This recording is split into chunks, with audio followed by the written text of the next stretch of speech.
Most of you are familiar with LD 489, the Pine Tree Amendment, but let me just say, from my point of view, why this is important. The proposed amendment is predicated on the fact that a core condition of human life and a core to our own state's identity is a healthy environment and a clean outdoors. This amendment, this proposed amendment to the state's constitution, will hold our government accountable to protect these as basic rights for Mainers. The Pine Tree Amendment would be added to Article 1 of Maine's Constitution, which is the Declaration of Rights. This enumeration of rights, therefore, precedes the mechanisms and applications of governmental powers, the checks and balances, the legal definitions, which follow in Maine's Constitution. Indeed, the expression of these rights foremost in our founding document is designed as a limitation on the governmental power that is thereafter constructed. So I'm speaking about the construction of Maine's Constitution, and it's important to know where this provision fits. So most of the Constitution after Article 1 is about how government is structured and works. Article 1 is foundationally what government can't do and what it needs to look out for as it does the work for the Maine people. The Declaration of Rights are the bedrock principles and legal protections that you can expect if you live here in our glorious state of Maine. And I think the Pine Tree Amendment fits, as I suggested, comfortably and contentedly in that context. I mean, what commonality is more important for Mainers than our bountiful and beautiful outdoors? The clean winds of Katahdin, the lapping waves of Sebago, the bends of coastal shoreline. I mean, what says Maine more than cross-country skiing on a crisp March morning, or dipping your paddle in Chesuncook Lake, feeling the earth awaken around your tree stand in November, or traversing the boulders of Mahoosic Notch, or hearing the buoy bell at eventide? Our way of life in Maine demands recognition and protection as a right of the people. That's what we're talking about with the Pine Tree Amendment. It's our way of life. And sadly, our government has shown that it cannot always be trusted.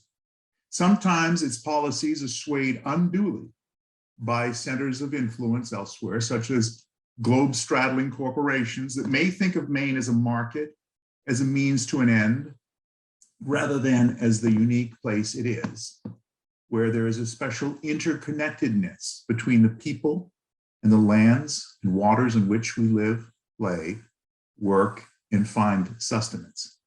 Thus, the Pine Tree Amendment, in my view, is so important to help safeguard the harmonizing elements of our way of life, our shared values, and our common culture.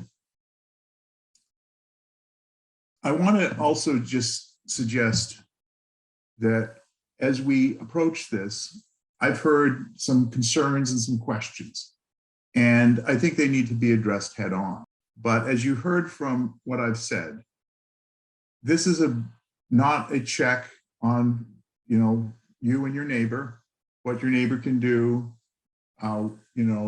rights of private action that may ensue. The Pine Tree Amendment is a check on governmental power to make sure that government is working for us, the people of Maine, not neighbor-to-neighbor relations. This is not a new concept either nationally. Other states have adopted similar amendments. In fact, Montana and Pennsylvania have had similar amendments in place for 50 years or more. But the constitutional protection has not been used in nefarious ways. It's been used as I laid out at the opening. I would encourage all of you to look to the experience of the other states. New York just enacted a similar provision.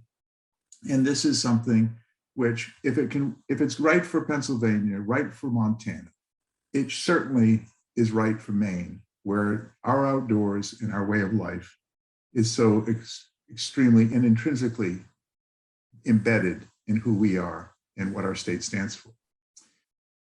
I hope the first way it's used is deterrence. to stop bad things from happening before they happen. That's the beauty of a protection like this, is that it is a shield, and people know you have the shield, and they're likely not to abuse it, because they know that there's consequences. I could see it prospectively used in a number of ways. As I suggested in my earlier comments, I'm really concerned about corporate capture of our government, and it rears its ugly head in many ways. And I think when government starts serving the purposes not of the people, but of special interest groups, that's when you're generally going to see it occur. There's been some speculation about how maybe our PFAS problem would have been mitigated if we'd had an amendment like this in place. And in fact, in 1999, the state knew of the toxics that were involved with PFAS. There was a record of it. They still pushed the spreading of sludge containing PFAS. It wasn't good testing. There wasn't, ample protections in place. I'm not accusing anybody of willful misdeeds, but I will say that I think greater care may have been taken in that whole ugly episode that's still unfolding with respect to PFAS contamination, which is costing hundreds of millions of dollars, but more importantly, it has uprooted so many lives of people in this precious state who have had, their families jeopardized, their businesses destroyed, their farms contaminated. And, if we can just stop one thing like that from happening with this protective amendment, I mean, it's the problem, right?